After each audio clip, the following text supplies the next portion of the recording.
ఇస్తా అని చెప్పిండు. ఎస్సీ ఎస్టీలకు 28% ఇస్తా అని చెప్పిండు. ఏది కాంట్రాక్ట్లలో వాటా అందులో కూడా ఇస్తా అని చెప్పిండు.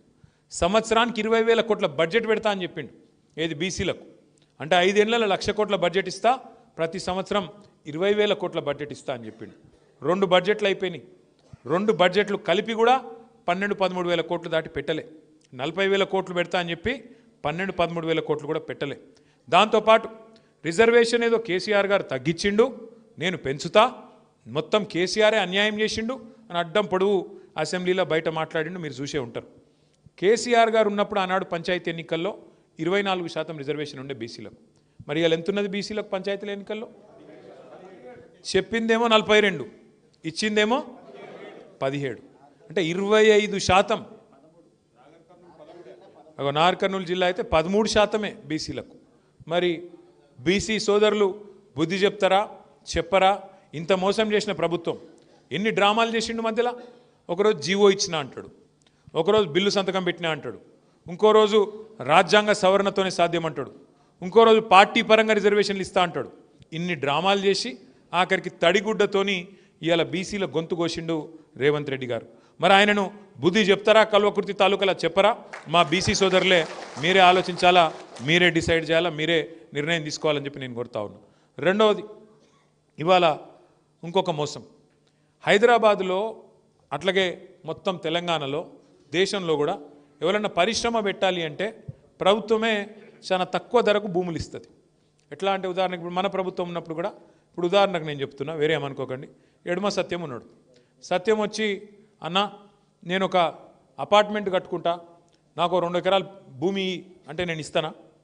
అపార్ట్మెంట్కి నేను ఎందుకు ఇస్తానా? ఇయ్యా, నువ్వేనా పరిశ్రమ పెడతా అంటే ఇస్తా అని చెప్తా. సో అదే సత్యం వచ్చి, అన్న 2 ఎకరాలు నాకు ఇయ్యు, నేను మంచిగా ఒక పరిశ్రమ పెడతా, 200 మందికి ఉద్యోగాలు ఇస్తా అంటే, బయట మార్కెట్లో ₹1,00,00,000 ఎకరం ఉంటే కూడా దాన్ని కేవలం 10 లక్షల రూపాయలకే ఇచ్చి, నువ్వు నడుపు తమ్ముడు, నువ్వు పరిశ్రమ పెడితే కొలువులు వస్తాయి, ఉద్యోగాలు వస్తాయి, దాంతోపాటు రాష్ట్రానికి ఆదాయం వస్తుంది అని చెప్పి ఏ ప్రభుత్వం ఉన్నా పరిశ్రమలకైతే భూములు ఇస్తుంది, మళ్ళీ పరిశ్రమకు ప్రోత్సాహకం కూడా ఇస్తుంది. ఎందుకు ఇస్తాం? ఉద్యోగాలకు, వాటితో పాటు రాష్ట్రానికి కూడా ఆదాయం వస్తుంది, ప్రజలకు కూడా సంపద పెరుగుతుందని ఇస్తాం. ఇప్పుడు ఏమైంది అంటే, గత 50-60 ఏళ్లలో హైదరాబాద్ మహానగరం చుట్టూ ఒక 21 పారిశ్రామిక వాడలు వచ్చినాయి. ఇట్లనే ప్రభుత్వాలు ఏం చేసినాయి? ఒక్కొక్క ప్రభుత్వం, తెలుగుదేశం కావచ్చు, కాంగ్రెస్ కావచ్చు, టీఆర్ఎస్ కావచ్చు, పారిశ్రామిక వాడలు ఏర్పాటు చేస్తాం. ఎందుకంటే అందరికి గవర్నమెంట్ ఉద్యోగాలు ఇవ్వలేం కదా, అందుకే పరిశ్రమలు పెడితే మన పిల్లలకు కొలువులు వస్తాయని పరిశ్రమలు వాడలు ఏర్పాటు చేస్తాం. చెర్లపల్లి, నాచారం, మల్లాపూరు, కాటేదాను, బాల్నగరు, జీడిమెట్ల, పాశమైలారం, పటాన్చెరు చుట్టూతా బోలెడన్ని పారిశ్రామిక వాడలు ఉన్నాయి. ఇప్పుడు ఏమైంది? ఆ వాడలు పెట్టినప్పుడేమో ఊరవతలు ఉండే, కానీ తర్వాత హైదరాబాద్ వెరుక్కుంటూ పోయింది, అవన్నీ ఊరు మధ్యలోకి వచ్చినాయి. ఊరు మధ్యలోకి వచ్చేవారికి ఏమైంది?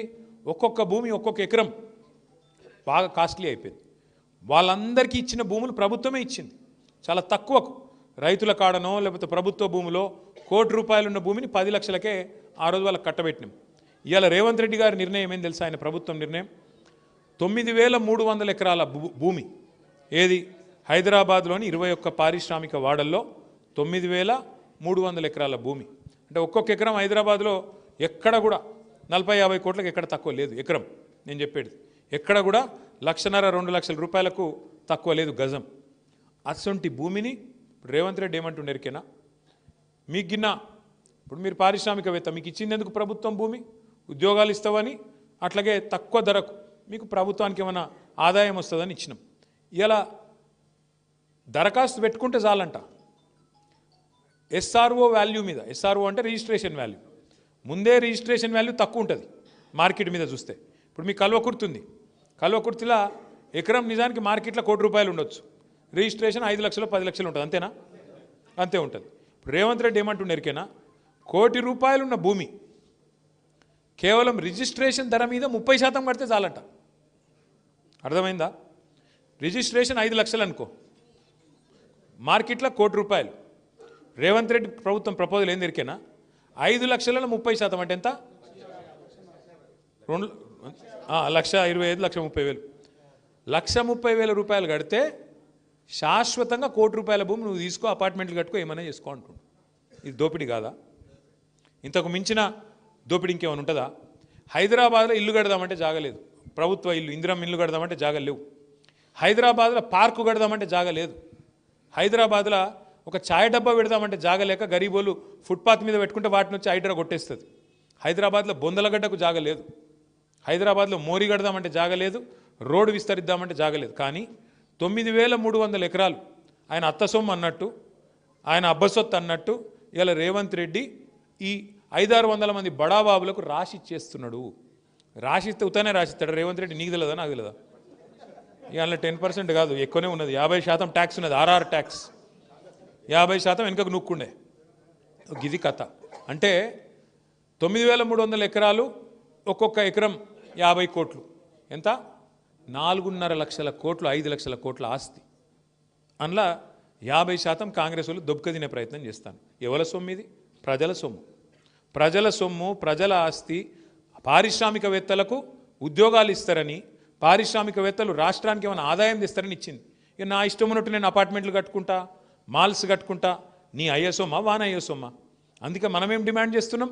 వాపస్ తీసుకో భూములు, కాదంటే బహిరంగ మార్కెట్లో వేలం పెట్టు. మీరు చూస్తున్నారు కదా పేపర్లో, ఏం రాస్తున్నారు పేపర్లో? రాయదుర్గంలో ప్రభుత్వ భూమిని వేలం పెడితే ఒక ఎకరం 177 కోట్లు. మరి 177 కోట్లకి ఇక్కడ ఎట్లుంటుంది? 2 కిలోమీటర్ల అవతల ఎకరం 3 కోట్లు ఎట్లుంటుంది? ఇది దోపిడి కాదా? మరి ఆలోచించద్దాం మనం. సరే, రేవంత్ రెడ్డి ఇవాళ ఉంటాడు, రేపు బిక్తాడు. ఆ పైసలు, మరి ఆ ప్రభుత్వ పైసలు, ప్రజల పైసలు ఎడపోవాలి? ఒక గది ఇవాళ మన పంచాయతీ. ఇంత దోపిడీ జరుగుతుంటే కూడా మనం చర్చ పెట్టకపోతే, ఇంత దోపిడీ జరుగుతుంటే కూడా మనం మాట్లాడకపోతే చరిత్ర మనల్ని క్షమించదు. మీరు ఆలోచన చేయండి. కూకట్పల్లిలో 8,000 రూపాయల గజం దొరుకుతుందా? 8,000 రూపాయల గజం ఎవడని ఇస్తా అంటే ఇక్కడ ఉన్న వాళ్ళందరూ లైన్ పోయి కట్టుకొని కొనుక్కుంటారు కాదా? కడతాలనే లక్ష ఉందట. మరి కూకట్పల్లిలో 8,000 రూపాయల గజం అమ్ముతుండే రేవంత్ రెడ్డి. ఎవరికి? మనకు అమ్ముతలేడు, ప్రజలకు అమ్ముతలేడు. బడా బడా పారిశ్రామికవేత్తలు, ఆయన అన్నదమ్ములు, కొండలరెడ్డి, తిరుపతి రెడ్డి, కృష్ణారెడ్డి, ఇంకెవరున్నారు వాళ్ళ అన్నదమ్ములు, ఇక పేర్లు ఎందుకు తిన్నాక కానీ, వాళ్ళందరూ కలిసి గుంపు అయ్యి ఇవాళ వెనకకెళ్ళి రాయించుకొని వేరే వాళ్ళ పేర్ల మీద అగ్రిమెంట్లు పెట్టి దొంగతనం చేసి మొత్తం 9,300 ఎకరాలు దొబ్బేసే